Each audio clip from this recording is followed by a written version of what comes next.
Aí, gente boa, nós estamos aqui e eu quero iniciar a minha fala com vocês todos aí, agradecendo ao pessoal da Secretaria da Comunicação que me fez esse convite. Eu estou muito feliz de poder estar com vocês e conversar sobre esse assunto tão significativo que é pregar para revitalizar a igreja. Eu quero também agradecer a nossa equipe técnica aqui da Segunda Igreja Presbiteriana Independente de Maringá, que criou todo esse processo para que eu pudesse ter essa conversa com vocês. Nossa gratidão, então, a essas pessoas que nos ajudam na comunicação do Evangelho. O nosso tema aqui é pregar para revitalizar a igreja. Eu também tenho que dizer que o que eu vou fazer aqui é apenas compartilhar a nossa experiência. Eu não acho que assim que a gente não tenha outras pessoas que pudessem fazer isso. Eu acho que existem muita gente, especialmente essa moçada que está chegando aí e que conhece muito mais o contexto que a gente está vivendo, contexto cultural, de comunicação que a gente está vivendo nesse tempo. Então, eu quero compartilhar com vocês aquilo que eu tenho pensado. Primeiro, só informar ou talvez relembrar a todos na importância da pregação. Em toda a palavra de Deus a gente encontra as manifestações aprovando e dizendo, olha, a pregação é o que há de mais importante nos processos de ensino na vida da igreja. Então você tem isso desde Paulo, a gente encontra isso em Lutero, em Calvino. Eles dizem ambos que a pregação é a primeira marca de uma igreja. Se não houver a pregação do Evangelho numa igreja, a igreja se descaracteriza como igreja. Então é fundamental que a gente compreenda isso. A outra questão importante é a gente lembrar que o próprio Jesus Cristo ensinava isso, né? Jesus era um pregador e as manifestações das pregações de Jesus estão nos evangelhos, de forma tão clara, de muitas maneiras, ele sempre procurava pregar o evangelho. Outra coisa significativa, a gente considerar que quando nós estamos pregando, nós, os cristãos, nós acreditamos, né, que a gente tem aí pressupostos fundamentais no processo da pregação, tanto antes, no preparo, quanto na própria pregação, né?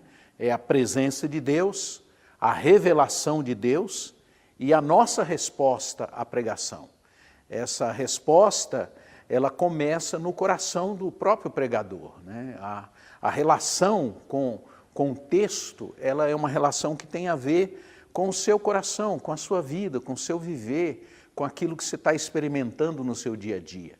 Então, essa resposta que você dá ao texto, ela é uma resposta que tem a ver com essa presença de Deus na sua vida e com a presença de Deus no ato da pregação, quando você então se manifesta na pregação. E entender que a pregação é uma revelação de Deus para nós e para as pessoas que vão ouvir. Todos vocês sabem, quando nós pregamos, essa palavra chega ao coração das pessoas de diferentes maneiras. Elas vão, vamos dizer assim, captar a mensagem que você está encaminhando para elas de formas diferentes, dependendo da situação que elas estão vivendo e principalmente dependendo daquilo que Deus deseja revelar a cada uma das pessoas que estão ouvindo. Então, esse componente, apesar dele ser um componente assim aparentemente subjetivo, ou ele é um componente subjetivo, ele é importantíssimo, porque se nós não cremos nisso, então a nossa pregação ela perde os conteúdos ou ela perde a importância. Nós não pregamos para as pessoas, nós pregamos em primeiro lugar para nós mesmos e nós pregamos para anunciar e honrar ao Deus que nós cremos. Se não houvesse auditório, se não houvesse pessoas, nós deveríamos pregar com a mesma consciência de que esses três componentes fazem parte da pregação. A outra questão é o foco. A gente precisa entender que na pregação há um foco vertical, você está voltado para Deus. você está encaminhando a sua vida para Deus, você está dirigindo as suas palavras no sentido de fazer com que as aplicações que você vai fazer no sermão leve as pessoas a entenderem que você está fazendo algo e que vai levá-las a centrarem a vida delas em Deus, em Cristo e no Espírito Santo. Isso é fundamental também. A pregação ela precisa ter esse sentido. Ela não é uma aula, ela não é uma proposta vamos dizer assim, uma proposta de ensino para as pessoas se comportarem bem. Não é essa a proposta da pregação. A pregação é levar as pessoas a entenderem quem é Deus, quem é Cristo, o que é o Espírito Santo. É essa a ideia e o foco que a gente deve ter numa pregação. A outra questão fundamental é o foco horizontal. Isso é fundamental a gente compreender. É que a gente está trabalhando ou pregando para que as pessoas sejam edificadas, para que elas sejam construídas, para que elas cresçam, ganhem maturidade na pessoa de Jesus Cristo. A outra questão importante é que quando nós pregamos, há três situações fundamentais, ou três focos, ou três objetivos, ou três públicos que você vai alcançar. O primeiro é a sociedade. Você tem que lembrar que você está inserido numa sociedade, numa proposta social, e que você está pregando para uma comunidade que já tem componentes religiosos na mente delas, e que você está pregando para uma cidade que tem uma subcultura que está inserida numa cultura maior. Então, numa pregação, esses três aspectos eles precisam ser observados. Você sempre tem que lembrar disso quando você estiver preparando o seu sermão ou se dispondo a pregar. Bom, a gente sempre deve lembrar que a gente está pregando para um mundo hostil. As pessoas não têm, assim, grande interesse, né, do ponto de vista, aparentemente, grande interesse nessas questões ligadas à igreja. Por que que eles não têm? É por causa dessa mentalidade, aparentemente, a gente observa as pessoas, parecem que elas não estão muito interessadas nessas questões da religião. E a igreja, ela carrega esse estigma de que nós somos religiosos e nós, ou que somos dotados de um comportamento religioso. E parece que nós assumimos isso como igreja. Não, nós somos gente religiosa, nós somos gente certinha, nós temos o nosso jeito de ser. E aí, quando a gente vai para a pregação, ao invés da gente desconstruir esse processo religioso na mente das pessoas, ou tentar fazer isso, o que a gente faz é reforçar esse comportamento religioso das pessoas. E isso faz com que a sociedade fique hostil àquilo que nós estamos pregando, porque elas estão cansadas, né, dessa proposta religiosa aí que permeia o mundo e que permeia a sociedade, especialmente depois da Segunda Guerra Mundial. Então a gente está vivendo num mundo hostil, onde as pessoas precisam, muito mais do que essa religiosidade, elas precisam conhecer uma pessoa chamada Jesus, a quem eu vou mais à frente dizer da importância da gente centralizar a nossa pregação na pessoa de Jesus. Então, vocês conhecem esse mundo da pós-modernidade muito mais do que eu. E vocês sabem do que eu estou falando. De qualquer forma, a gente deixa aí um slide para vocês refletirem sobre a pós-modernidade. O exército americano, logo depois da guerra do Irã, eles desenvolveram uma metodologia para eles entenderem o mundo, porque eles estavam entendendo que até ali, aquilo que eles faziam, né, até o governo Bush, mais ou menos, eles estavam entendendo que até ali eles estavam vivendo com a mentalidade pós-Segunda Guerra. E o exército americano, quando foi para a guerra do Irã, eles perceberam que eles estavam, do ponto de vista mental, ou do ponto de vista da compreensão da realidade, muito distantes. Então eles desenvolveram um conceito que é o resultado daquilo que eles estavam vendo no mundo pós-moderno. com as novas tecnologias chegando, eles perceberam que eles estavam longe. E então eles desenvolveram uma metodologia que eles chamam de VUCA, que é algo que está ligado à volatilidade, à incerteza, à complexidade e à ambiguidade na qual a gente está vivendo, né? Vocês sabem, a gente vive num mundo de profundas mudanças. Então aquilo que você preparou a semana passada, talvez já não sirva para essa semana na sua pregação. Aquilo que você pensava há um ano atrás, com certeza esse ano já tem aspectos novos que você precisa considerar. A incerteza, né? Há uma falta de clareza nos padrões comportamentais, nos padrões morais. Então, as pessoas não sabem o que responder. É frequente as pessoas me questionarem hoje sobre os novos comportamentos morais que estão presentes na vida da sociedade e, consequentemente, na vida da igreja.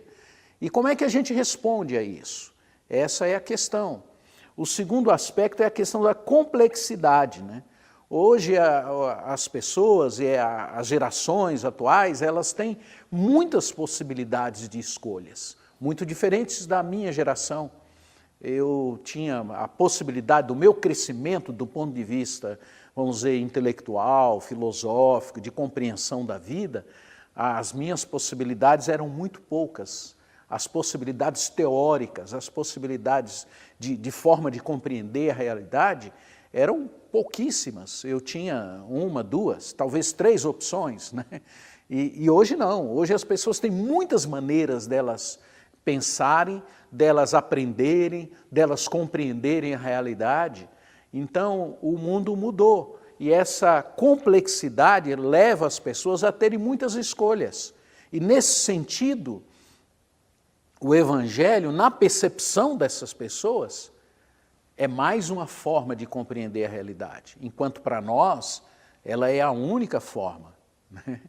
E isso tem muito a ver com aquilo que nós estamos pregando. Como é que você prega o Evangelho para ele não ser apenas mais uma entre tantas possibilidades? É isso que você precisa pensar. A segunda coisa é a questão da ambiguidade, essa falta de clareza sobre o significado de tudo. Isso não é claro.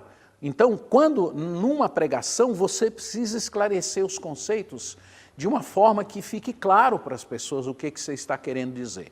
Enfim, é muito mais complexo pregar-se o Evangelho nesse tempo do que foi há 15 anos atrás. Muito mais complexo.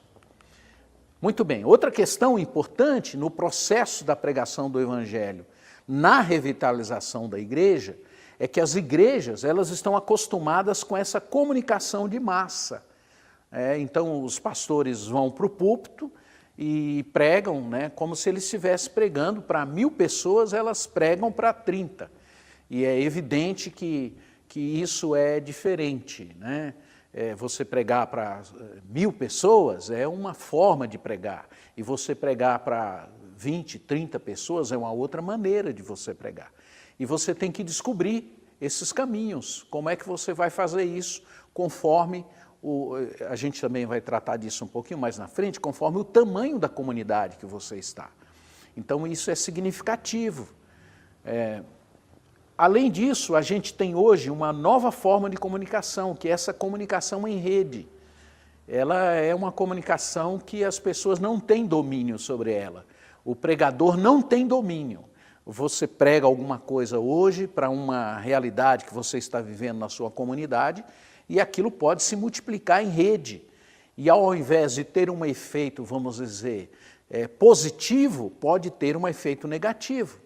Então essa comunicação em rede ela algo que as igrejas ou nós, os pregadores, ainda não estamos dominando. Até que ponto e onde que nós devemos participar disso? Como é que a gente deve lidar com isso? É algo que nós ainda, enquanto pregadores, estamos aprendendo, pelo menos eu estou tentando aprender. Porque, de um modo geral, a comunicação em rede ela é uma comunicação muito superficial, porque você não tem condições ou tempo de aprofundar essa comunicação em rede via meios de mídia social e etc. Agora, é possível você ter uma comunicação em rede quando você começa a formar os grupos. Então aí é viável você aprofundar um pouco mais. Apesar de que, vamos dizer assim, 30 minutos, como é o tempo que eu vou ter aqui com vocês, já começa a ficar difícil das pessoas acompanharem. Então, o pastor atualmente, ele precisa aprender a fazer esse equilíbrio entre essa comunicação de massa e essa comunicação em rede. Ele precisa descobrir isso. E isso não é uma coisa tão fácil para a gente compreender os resultados disso no processo de edificação e de revitalização e de construção de uma comunidade. Há uma coisa importantíssima a gente compreender, é que a sociedade ela está mudando. E os modelos mentais, ou seja, a mente das pessoas para quem você está pregando, eles também são diferentes daquilo que provavelmente você foi formado para ser, ou eu fui formado para ser. Nós, pastores, nós somos formados muito mais numa mentalidade cartesiana e newtoniana do que propriamente numa mentalidade de orientação por propósitos e missão. O que significa isso? Que a forma da gente raciocinar é diferente. Eu dei só 2 exemplos para ser compreendido. Quem lidera o exército lidera diferente de uma orquestra, de um maestro. As circunstâncias, por quê? Porque a mente das pessoas que você está liderando tem componentes diferentes. Quem está no exército tem uma forma de ver a vida. Quem está no orquestra tem outra maneira de ver a vida. E você que estiver liderando, você tem que entender isso. Você não lidera uma orquestra da mesma forma que você lidera um exército. Por quê? Os modelos mentais que eles têm são diferenciados. Então eu dei 2 exemplos, um é o exército, no caso do modelo cartesiano, e no caso do modelo orientado por propósito, são as orquestras. A produção automática, as fábricas, tudo automático. Eu coloco um produto aqui, e esse produto me dá um resultado X. Enquanto na orientação por propósito, eu não tenho essa medida exata. Os números, eles perdem o significado nesse modelo mental por propósito e missão. Por isso é importante, quando você prega, você saber com quem que você está trabalhando, com quem que você está lidando. E aí vem os demais modelos, a fábrica no modelo cartesiano, e nós consideramos hoje que as igrejas fazem parte desse modelo orientado por propósito e missão. E para isso, então, as ênfases no modelo cartesiano é a burocracia, é a hierarquia, é a coisa programada, é a coisa homogênea, é quantitativo, é quantidade, são números. É nesse sentido que eu estou falando. É seguro, você coloca isso e você vai ter esse resultado. E é o controle dos processos. Então, se a gente fizer os processos certos, nós vamos ter o resultado positivo. No modelo orientado por propósito, então, onde estão as igrejas, na minha forma de compreender, é um modelo mais aberto, tem que ser um modelo mais inovador, tem que ser um modelo heterogêneo, tem que ser um modelo que trabalha com o qualitativo e não exatamente com o quantitativo. É um modelo incerto, a gente não sabe os resultados, e graças a Deus que a gente não sabe, porque isso não depende do pregador, isso depende de Deus. Então, na formulação de uma mensagem, você tem que ter esse componente da incerteza no resultado, por causa da presença de Deus e daquilo que a gente está ensinando. Você não pode perder essa perspectiva. Você precisa entender que você não é o dono da mensagem, que o dono daquilo que você está pregando é o Senhor, é Deus. E você precisa aprender a confiar nisso. Senão você vai ficar inseguro, você vai ficar com medo. Você tem que pregar o Evangelho e não ficar tão preocupado com os resultados disso, mas ficar preocupado em como fazer isso da melhor maneira e da forma mais sábia para que as pessoas compreendam o que você está querendo pregar a elas. Então esse modelo é muito importante para nós na minha compreensão. É mais dependente do talento do que nesse outro modelo, e é mais dependente, e a lógica que a gente usa para trabalhar é a lógica VUCA que eu já falei com vocês anteriormente. Bom, É importante, então, quando a gente prega para essa sociedade pós-moderna, na qual a igreja está inserida, e ela está misturada, porque ela tem uma mentalidade desse pensamento newtoniano, desse pensamento cartesiano, com esse pensamento, dessa mentalidade por propósito, por missão. Então, o que acontece? Elas estão misturadas. Então, quando você prega, você encontra essa resistência num grupo, por causa dessa mentalidade, e quando você prega, você encontra pessoas resistentes a essa mentalidade newtoniana. Acho que eu me fiz compreender, né?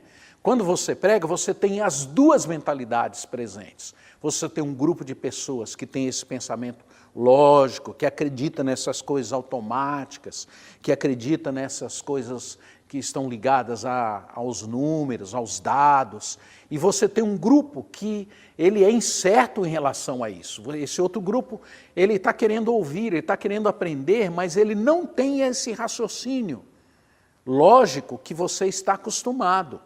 Então você tem resistência na pregação dos dois grupos. Como quebrar essa resistência? Como fazer com que a mensagem que você está pregando alcance aqueles que têm essa mentalidade lógica, newtoniana, cartesiana, pós-Segunda Guerra, e como falar com essa moçada que está chegando com a nova forma de compreender as coisas e de aprender. Bom, como fazer isso? Então, aí a gente começa. Primeiro com o processo de desconstrução. Você precisa desconstruir essa forma que as pessoas já fixaram dentro delas, da compreensão do Evangelho.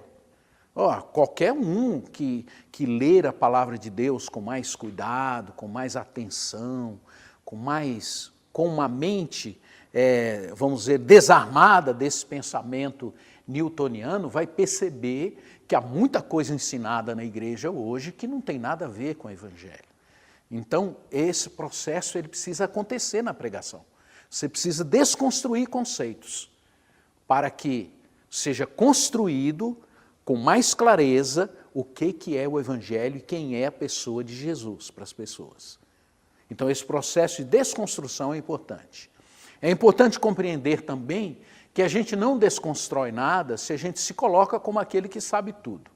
Né? E isso já é do pensamento newtoniano, do pensamento cartesiano.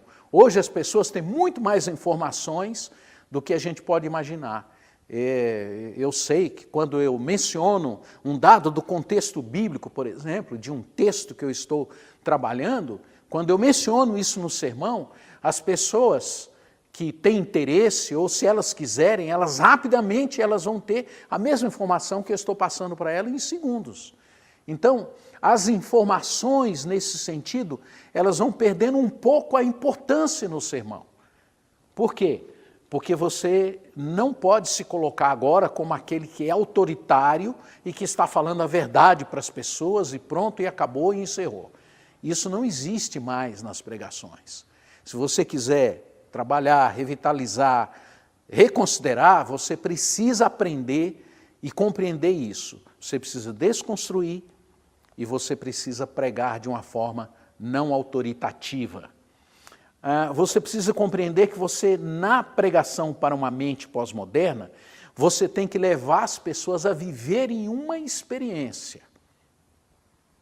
É difícil falar sobre isso, porque quando a gente fala sobre isso, a gente está falando, né, de algo que foi muito combatido durante muito tempo. Mas essa é a realidade, é que as pessoas elas aprendem muito mais quando elas vivem uma experiência. E a igreja ela foi perdendo isso ao longo do tempo. A igreja católica, ela, na Idade Média, ela usava a liturgia, e a liturgia é inspirada no teatro grego. Então as pessoas, quando elas vão a uma missa, por exemplo, elas eram levadas a viver uma experiência, né? Elas eram trabalhadas através de símbolos para entenderem o que eles estavam tentando ensinar. Quando a gente vem para a igreja evangélica, especialmente a igreja brasileira, nós perdemos os símbolos, nós perdemos os simbolismos, o que impede as pessoas de viverem experiências importantes. Por exemplo, a ceia, elas são símbolos, mas nós não conseguimos criar imagens que levem as pessoas a perceberem e viverem a experiência da ceia. O que elas têm ali é apenas um formalismo, o que esvazia a comunidade e o que impede as pessoas de construírem a sua própria experiência no sentido de compreensão do Evangelho. A mensagem na mentalidade pós-moderna precisa ser uma mentalidade intimista. Você tem que falar daquilo que você vive e as pessoas vão te compreender melhor. Bom, coisas para você aproveitar na mente pós-moderna. Preste atenção. Espiritual supera o material, autenticidade como virtude. Sentir é mais importante que pensar. Relacionamentos são mais importantes na humanidade. Estamos sem esperança. Então você tem que aproveitar essa forma, essa mente pós-moderna e gerar no seu sermão respostas de tal forma que isso se torne concreto para as pessoas. Use e ofereça alternativas à mente pós-moderna. Como é que é a mente pós-moderna? Ela tem medo, você não pode ter medo do sentimento. Você precisa entender que as pessoas têm sentimentos, mas elas não gostam de coisas lógicas. Elas não gostam de pensamentos lógicos. Então, mas você aí, quando você vai pregar, você fica com medo. Se eu tenho que produzir uma experiência, eu não posso apresentar nada lógico. Não, você pode fazer as duas coisas. Aproveite isso. Conte histórias para as pessoas. É um processo importantíssimo. As histórias bíblicas são maravilhosas. Você pode contar as histórias e levar as pessoas a conceitos, a compreensões verdadeiras. Conte histórias. Né? Seja imaginativo ao contar essas histórias. E se vocês quiserem aprender a contar histórias e lidar com isso, eu quero recomendar a todos a lerem a literatura de Eugene Peterson. Vale a pena a gente ler os livros dele, porque a gente vai aprendendo a contar histórias e colocar os conceitos cristãos e bíblicos de uma forma tão linda, tão bonita, que as pessoas que vão te ouvir vão gostar muito disso. A segunda coisa é, celebre a diversidade. Não existe lugar melhor para a gente aprender ou ensinar as pessoas a celebrar a diversidade. O que eu quero dizer com isso?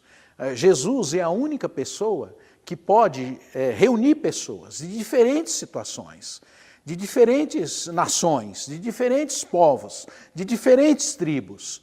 E você precisa acreditar nisso. Então, quando nós pregamos o Evangelho, a gente precisa aproveitar isso, porque essa diversidade ela é valorizada pela mentalidade pós-moderna. E à medida que você prega o Evangelho, isso vai juntando as pessoas de diferentes tons para que elas participem da vida. Outra coisa importante na alternativa é que as pessoas de mente pós-moderna, elas querem se realizar do ponto de vista pessoal. É o desejo delas. E isso é muito importante para elas. Mais importante do que elas ficarem ricas, como era a mentalidade das gerações anteriores, é elas se realizarem. É por isso que tem muitas pessoas dessas novas gerações que eles preferem viver em determinados lugares, viajarem pelo mundo, fazerem coisas que não têm muito a ver com o processo de acumulação. Tem muito mais a ver com o processo de consumo, né? Vamos dizer assim. Por quê? Porque é isso que as realizam. Às vezes, nessa geração atual, realização para eles é fazer uma coisa que é absolutamente diferente daquilo que os outros estão fazendo.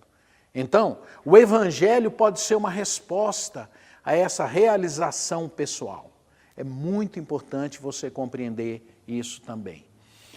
A liberdade pessoal para a realização, a igreja pode oferecer isso, o Evangelho oferece, e a autoridade é suspeita. Se a autoridade é suspeita, você pode ter alguém que pode ir para a vida dessas pessoas, que é Cristo, e essa autoridade ser subjetiva na alma e no coração dela. Oponha-se à mente pós-moderna. Não há tanta coisa assim para a gente, como pregador, se opor e ficar falando no púlpito. Não há necessidade. O que você tem que se opor são coisas mais simples, ó, é o relativismo da mente pós-moderna. E isso é muito fácil da gente desmontar e desconstruir neles, à medida que você apresenta o Evangelho e apresenta a pessoa de Jesus. O autossacrifício é ruim. Essa mentalidade pós-moderna, ela tem dificuldade de compreender, né, essa necessidade de você pregar o Evangelho, porque o Evangelho exige que as pessoas sejam levadas à cruz. Então, isso é uma coisa que você precisa se opor e se opõe à medida que você prega quem é a pessoa de Jesus. O compromisso é estúpido. A mentalidade pós-moderna ela é uma mentalidade de não compromisso. Eles acham que isso não tem a menor importância. Daí, essa dificuldade das pessoas de se comprometerem com a igreja, de se tornarem membros da igreja, de colocar o nome num hall de membros. Isso é uma proposta que para eles não tem o menor sentido, o menor significado. Mas isso nós temos que nos opor. Porque não essa coisa de botar um nome, né, no hall de membros, mas essa ideia do compromisso. Eu estou comprometido com o outro. Você pode ensinar isso com clareza, que isso é perfeitamente compreendido com eles à medida que eles vão compreendendo quem é a pessoa de Jesus. Bom, uma coisa importante no processo da revitalização, além de tudo que eu já falei, que serve para toda a pregação do Evangelho em qualquer situação, eu penso, é o tamanho da igreja. E isso é fundamental na questão da revitalização da pregação. Por quê? A gente considera, ou talvez aí a gente possa ler os textos do Tim Keller, ele tem um texto que está aí na internet e eu posso fornecer depois para vocês, é um texto que explica qual é o processo do tamanho da igreja, né? Esse processo ele é fundamental, que você entenda como é que ele vai se dando na vida da igreja. Então, considera-se uma igreja, na realidade brasileira, é uma igreja pequena, entre 40 e 100 frequentadores. Eu coloquei 200 porque, às vezes, em alguns lugares, isso também pode ser considerado. Então, uma igreja pequena, ela vê na figura do pastor não um pregador. Ela vê na figura do pastor alguém que se relaciona bem com as pessoas. E é fundamental que numa igreja pequena, para que você pregue as pessoas, que você tenha um bom relacionamento com as pessoas. Porque elas estão ligadas nisso, elas não estão ligadas propriamente na sua pregação. Elas são ligadas na relação pessoal com você. O pastor pregador, à medida que a igreja vai crescendo, ele vai passando por um processo. Ele se torna do pastor relacional no pastor pregador. Então a igreja vai se tornando uma igreja média. À medida que a igreja cresce, a função do pastor, a figura do pastor vai mudando. Aí ele se torna um pastor pregador. Depois ele se torna um pastor gestor. E à medida que a igreja cresce, ele se torna um mentor da igreja. Vai mudando essa mentalidade, da forma como as pessoas te veem. Então é muito diferente você pregar para um auditório de 300, 400, 500 pessoas e você pregar para um auditório de 200. Essa percepção ela vem dos itens anteriores que eu falei. E você tem que aprender a lidar com isso. As mudanças através dos líderes formais e de opinião. Ou seja, quando você prega, o objetivo da pregação é causar uma transformação na vida das pessoas. Mas como é que essa transformação se dá numa igreja pequena, que precisa ser revitalizada? É através daquilo que sempre se ensinou na igreja. É através daqueles processos que nós chamamos de discipulado. Então, a pregação ela ganha um segundo sentido, né? E não esse primeiro da pregação de massa. Ele se dá através das redes, dos grupos. Então você precisa entender isso, compreender isso e desenvolver trabalhos onde a sua mensagem seja trabalhada, digerida pelos grupos. Esse é o processo para que a igreja, a sua pregação, revitalize a igreja. Porque se você reúne um grupo de 300 pessoas e você prega um sermão, vamos dizer assim, muito newtoniano, muito lógico e tal, você atinge a um grupo de pessoas. Mas é um grupo muito menor, porque eles não estão mais acostumados com essa lógica, com essa forma de pensar e de ver. Por isso, quanto menor é a igreja, mais próximo você tem que estar das pessoas, mais intimista e mais processos de discussão da mensagem tem que acontecer na vida da igreja. Subculturas inimigas do Evangelho. Não vai dar tempo da gente falar tudo isso, mas eu poderia.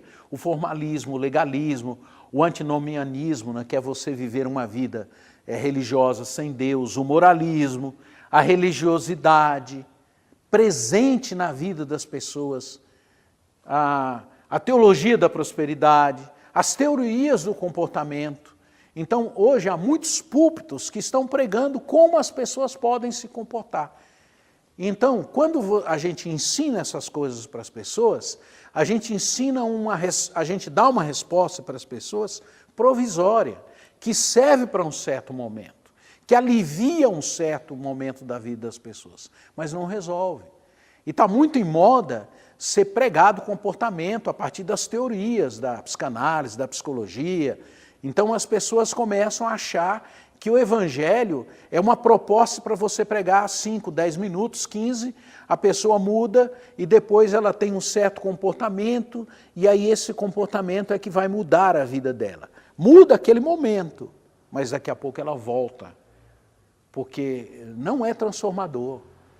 As pessoas não conseguem, nem todos os comportamentos a gente consegue mudar apenas porque a gente foi treinado para ser comportado de uma determinada maneira. O Evangelho, ele não é um processo de reeducação, ele é um processo de transformação do coração. E se você não acreditar nisso, os resultados da sua pregação serão sempre provisórios. A gente não prega coisas que são provisórias, nós pregamos aquilo que é eterno. Nós cremos que se Cristo entra no coração de uma pessoa, isso muda a vida dela. Muda o comportamento, mas muda principalmente a forma dela entender a vida, entender a realidade. Os 3 domínios de aprendizado são importantes, né? Cognitivo, psicomotor, afetivo e espiritual. É importante você entender que quando você prega, você alcança os três domínios de aprendizagem. Você precisa pregar ao coração. O coração, como você sabe, do ponto de vista da Bíblia, não é essa bomba, né, que fica batendo dentro das pessoas, mas é esse conjunto, é inteiro. O conceito hebraico de coração é muito importante. É mente, é afeto, é volição, vontade, desejos. Então, ele vê o todo. Então, você precisa falar a essas áreas todas do ser humano, que a Bíblia chama de alma, ou que a gente pode chamar de coração. Pregar Cristo ao coração, você precisa ser verdadeiro nas suas afeições, né? As pessoas andam cansadas, né, desse discurso descolado da sua realidade interior, da sua vida. Isso é fundamental você anunciar e as pessoas perceberem isso. Você precisa ser imaginativo, ou seja, ser criativo na sua forma de pregar. Você precisa ser maravilhado, ou seja, você precisa aprender a ficar estupefato com a realidade que você está entendendo da palavra de Deus. Aí, a gente foge dessa lógica, sabe, newtoniana, cartesiana, que toma conta das pessoas. Você precisa ser memorável, né? Você precisa fazer com que as imagens que sejam colocadas na mente das pessoas, através do seu sermão, marque a vida delas para sempre. Precisa ser cristocêntrico, precisa ser prático, você precisa ser afetuoso e ser firme ao mesmo tempo. Considerando o ouvinte, eu não vou falar sobre isso, mas esse material eu creio que vai ser fornecido para vocês, aí depois você pode ver isso com mais calma. Numa comunidade pequena, portanto, numa igreja que precisa ser revitalizada, é muito importante você aprender a pregar dialogando com as pessoas. O diálogo, ele faz parte da forma de pregar de Jesus Cristo, isso é muito claro. Então tem vários modelos de como você pode fazer esse diálogo. Os conteúdos, e aqui eu vou encerrar dizendo, quando você centraliza a sua mensagem em Jesus, você devolve a identidade aos cristãos. A gente está vivendo uma sociedade muito confusa. Então, as pessoas, quando elas olham para as nossas igrejas hoje, elas ficam confusas. Se for uma igreja tradicional, como é o caso das igrejas presbiterianas, eles leem como uma igreja que está voltada lá para o século XVI. É isso que eles, no máximo, vão saber. E eles não sabem a diferença da igreja que prega o Evangelho, que prega Cristo, e de uma outra igreja qualquer. Então é muito importante, quando você começa a pregar Jesus, a identidade das pessoas que são cristãs e são verdadeiras começa a ser percebida. E, consequentemente, a identidade da igreja começa a ser ligada à pessoa de Jesus. Eu não preciso falar do que as pessoas precisam. As pessoas estão cheias de culpa. Elas precisam de Cristo por causa da morte de Cristo no Calvário. As pessoas estão sendo abandonadas, vivem isoladas, solitárias. Elas precisam de compaixão. As pessoas precisam da justiça de Deus, porque esse é um mundo que a gente vive, ele é injusto. As pessoas precisam de uma motivação para elas crescerem, para elas amadurecerem. Muito obrigado por você ter sido resistente e ter me ouvido até agora.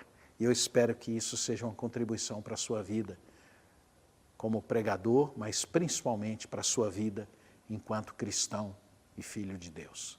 Que Deus os abençoe. Um abraço.